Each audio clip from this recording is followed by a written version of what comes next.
Viewers, देश में मोदी जी के खिलाफ टू फ्रंट लड़ाई शुरू हो गई है। आप बोलेंगे कैसे? एक तो अमेरिका की ओर से ट्रम्प की लगातार टैरिफ की जो धमकी, और वो धमकी के साथ साथ वो टैरिफ को लगा के देश भारत से जाते हुए वो सारे प्रोडक्ट जो अमेरिका में भारत ट्रेड करता है उसमें टैरिफ लगा के उन सारे चीज़ों को, टेक्सटाइल हो, डायमंड्स हो, श्रिम्प हो, ये इन सारी चीज़ों को एकदम उसकी घुटने तोड़ने की कोशिश, जो केवल 13% है भारत के साथ अमेरिका की जो ट्रेड होती है, बहुत ही कम। जहाँ पे अमेरिका ये दिखाता है कि रशिया के साथ ऑयल खरीदता है भारत, वो मतलब एकदम महापाप हो गया, जो अमेरिका भी कर रहा है। जी हाँ, आज ही न्यूज़ आई है, इंटरनेशनल न्यूज़।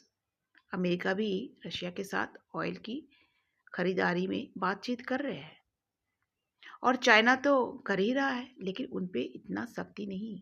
क्यों? सोचिए बात को।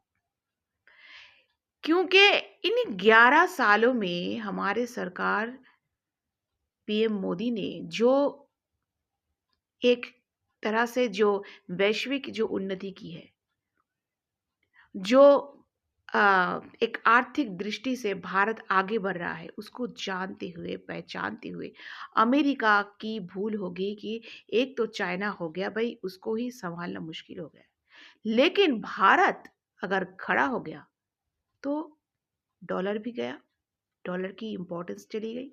फिर अमेरिका नाम का कोई देश कभी रहा होगा, ऐसे करके लोग याद रखेंगे।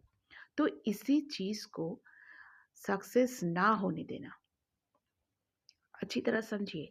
इसीलिए पूरे देश को, जनता को गुमराह किया जाए। जैसे कहते हैं कि ठंडा मतलब, आप कहेंगे कोका कोला क्यों? बर्फ की गोला भी तो हो सकता है, लेकिन नहीं, हम वही बोलते हैं कि जो जानते हैं, जो सुनते हैं, जो पहचानते हैं, जो देखते हैं, उसी चीज को हम मानते हैं। उसी चीज की कभी हम बेस चेक नहीं करते। और वही काम विपक्ष कर रहा है कि वोट चोर, गद्दी चोर। क्यों? और अब तो हदें हो गई कि पीएम, देश के जो प्रधानमंत्री, उनकी स्वर्गीय माता जी को आप गाली दे रहे हैं। और कितनी हद तक गिरेंगे आप? इस तरह से आप खुद की गड्ढा खोद रहे हैं। मोदी जी की क्या हो रहा है? कुछ नहीं। अरे सूर्य को आप कितना भी गाली दो, सूरज उगता भी है, अस्त भी जाता है। संसार